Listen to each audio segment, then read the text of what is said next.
What's up, everybody? Welcome to another edition of my CD collection. Let's get started. I believe this is his first CD collection of this new year, so I found some good stuff. That. A little disclaimer though: the first two CDs I'm about to mention, they're already CDs I did review on in the past, so I just thought I'd show them to you again because I have to like show some extra stuff. First CD is Eminem's The Marshall Mathers LP2, released in 2013 on Aftermath. I already did a review on this one. I gave it a good review and stuff like that. Singles it was known for was Berserk, Survival, Rap God, The Monster, featuring Rihanna. What's cool about this deluxe edition is that it actually comes out with like 5 new songs and stuff like that. So I give it a good review. I recommend it completely. So the reason why I'm showing this to you guys again is because I didn't have the physical copy. So here it is. Then we have J. Cole's The Truly Yours II EP, released 2013 and stuff like that. So very, very dope EP, you know what I'm saying? It's like here trying to get us ready for the Born Sinner and stuff like that. Like, especially on Rock Nation. I believe it came out with like one single, Miss America. I just heard, the reason why I'm showing you guys this one, I didn't actually hear the EP because I was like into the whole CD, Born Sinner. I was bumping that. I just skipped the EP for some reason. I don't know. And other than that, just a dope EP. Highly recommended. Like, J.Cole Truly Yours II. And this is the Born Sinner, so.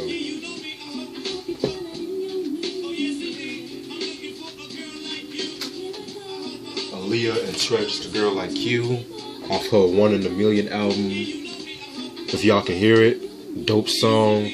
Aaliyah's best album, in my opinion. Redman, Whut the album, released in 1992 on Def Jam. Very dope album, classic album by many. This is actually Redman, when he was ahead of his time due to like lyricism, subject matter, stuff like that. Singles that I'm known for is Time for Some Action. One of my favorite songs, Blow Your Mind, very, very dope song. And Tonight's the Night, which is, I believe that's actually the biggest single off the album, I believe. I gotta give you like a little trivia about this album. Redman, he was discovered by EPMD around this time, like 2 years prior, and they asked him to go on EPMD's like 3rd album, Business as Usual, dope album, on the song Hardcore. And like his verse on Hardcore, it was like so good that they actually put his verse on Redman Whut the album. And if you actually think about like when EPMD had that breakup back in 1992 over controversial reasons, and Redman, he was basically Eric Sims' like first artist, because I believe like PMD, he was he was like already mentoring like Das Effects and people like that, I believe. And that's why like the production on here is kind of reminiscent of EPMD's Business Never Personal, another dope album. I have that in my collection. So if you're a fan of that production, you'll most definitely love this album. And like my favorite song off the album, track number 18, How to Roll a Blunt. That song right there is very dope right there. I believe Redman, I think Pete Rock was behind the beat for that song. Shout out to Pete Rock. So Redman Whut the album, 1992. That album is going to get re-released on vinyl soon, so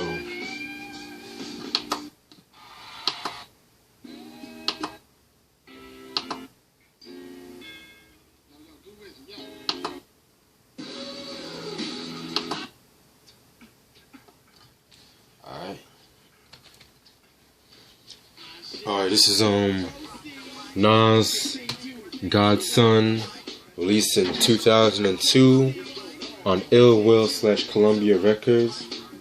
Very underrated album by Nas. Perhaps, in my opinion, this album and I Am are his most underrated records, because I just feel like they don't really get the shine it deserves. Singles album's known for is Made You Look, very dope song. The remix with Ludacris and Jadakiss, one of my dope remixes, by the way, I believe, y'all. I Know I Can, and Get Down. So Nas went through a lot with this album right here. To start it off, you know, he was in that beef with Jay-Z and stuff like that, and he was in the beef with Jay-Z, and what else? You know Nas, he killed Jay-Z on that beef, but they both did their thing. I'm gonna give them credit to both. I'm not gonna start no controversy. What else? He was, a lot of people thought he was gonna sign to Murder Inc. Records, you know, Irv Gotti's label, and the best known thing is, like, his mom died, you know, around that time from breast cancer. So that's why this album was kind of like more personal and stuff like that. Two of my favorite songs off this album is The Last Real Nigga Alive, where track number 3, while he's talking about like stuff he witnessed like in the hip hop game, like Raekwon and Ghostface, Biggie, Jay-Z, things of that nature. And the second to last track, Dance, which was like a tribute to his moms and stuff like that. So this is very a dope album, one of my favorite Nas albums. And like you guys know that he released a lot of tapes prior to this record, so there it is. Because you know people always talk about Illmatic, It Was Written, Stillmatic, Nostradamus, Nas Gods Son. Oh yeah, I made a little mistake though. I forgot this is actually Truly Yours 3. I actually mistaken it for something. I don't know how I made that mistake. Red Hot Chili Peppers, Blood, Sex, Sugar Magic, 1991. On Warner Brothers. You guys should know what Red Hot Chili Peppers are. Innovative funk rock group, you know. I have to be honest with you guys. I wasn't really a big fan of the Red Hot Chili Peppers like that, because I don't know. I first heard it, I thought it was kind of like weird, a little off. But then over the years, I really came to like appreciate the genius they put. Excuse me for a minute.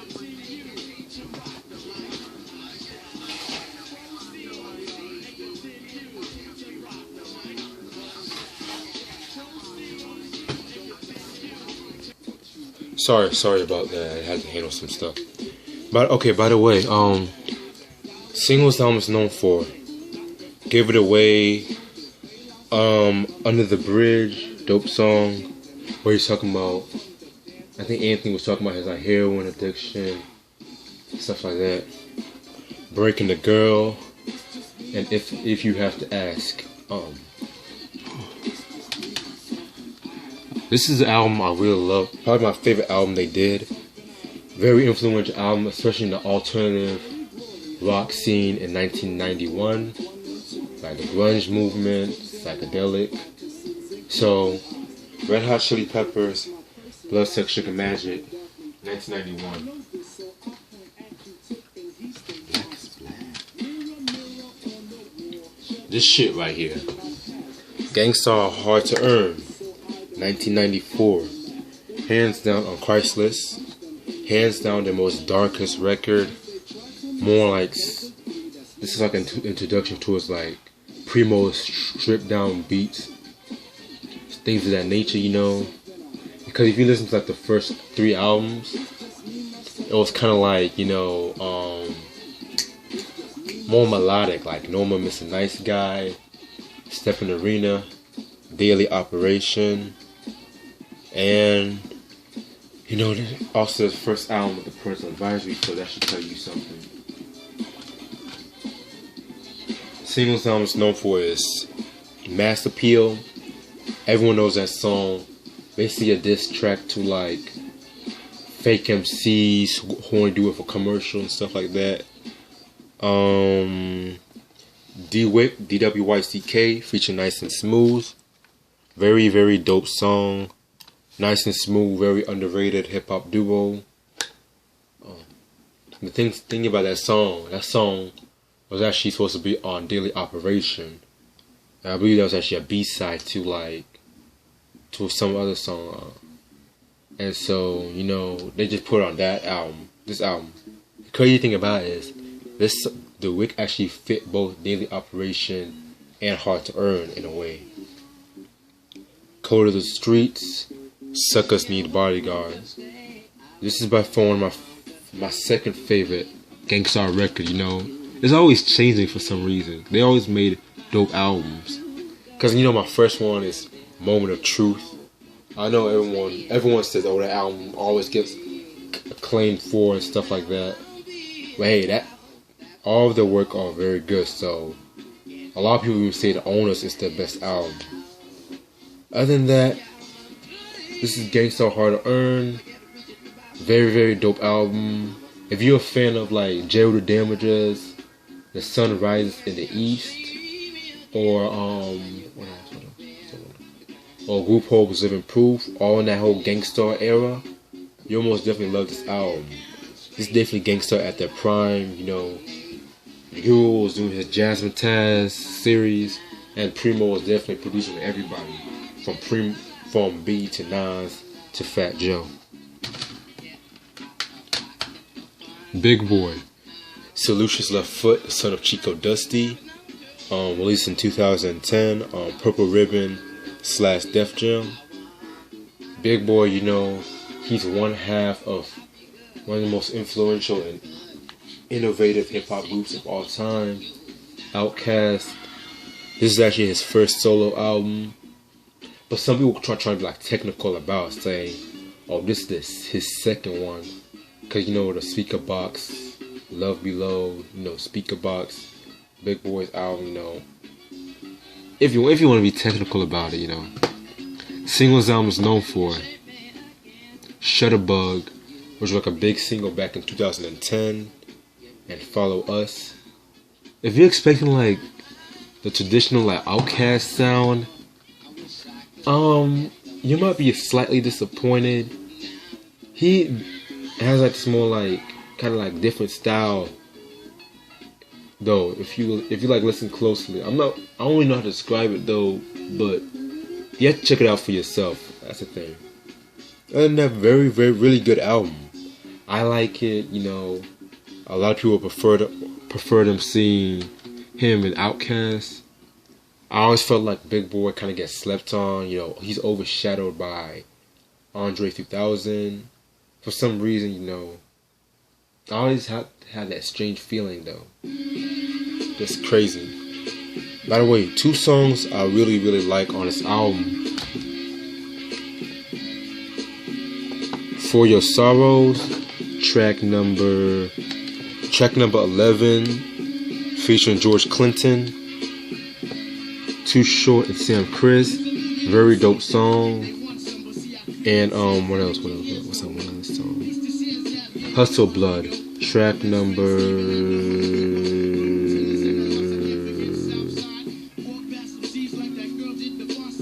9, Hustle Blood, featuring Jamie Foxx. So, very dope album, check it out.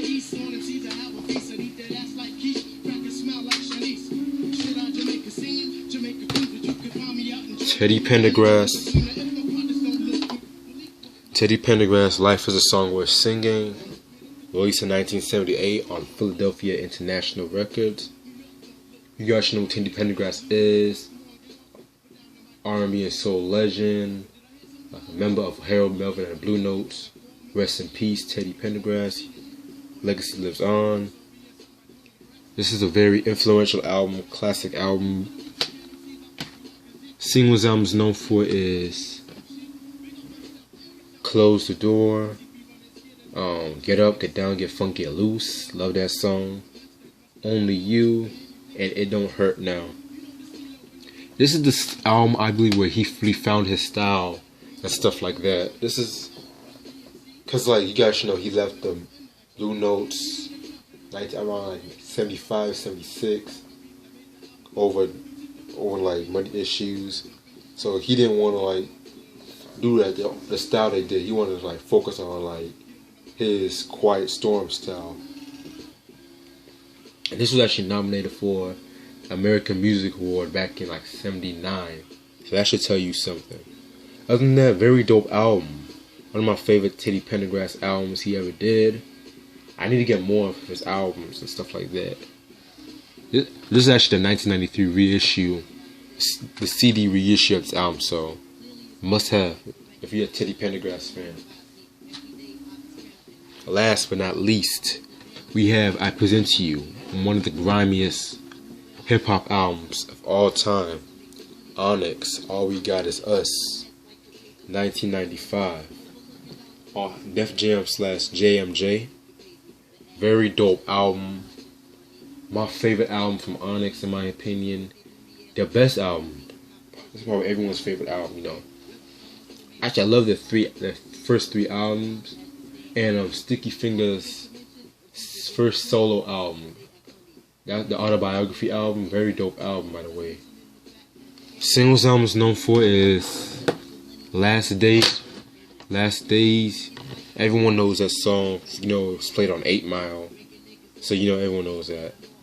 All We Got Is Us. The Method Man, the remix they did with Method Man. Check that song out. Dope. And Live Niggas. That song Live Niggas was actually on the show soundtrack too. So what else? Also, my favorite song off the album is the song Purse Snatchers, which was like very, very vivid track. I believe Sticky Fingers produced that beat for the song. Another B-side on that was like the one with Smooth the Hustler, Christ, and Trigger the Gambler. Very dope remix. I'm gonna post a link to some of these, so you guys should know, like Federal Star, Sansi, Sticky Fingers, like they all did their thing off this one. And like the thing about this album is like, if you listen to like the first album, Back the Fuck Up, they're really like, it was like dark and grimy, but kind of had like a slight comedy kind of like humorous approach to it, you know. Where this album, they just went like very like sinister with this shit. I mean, really. Like, I believe Sticky Fingers, he produced like most of the old album. Him and Jam Master Jay, rest in peace, and Adolf.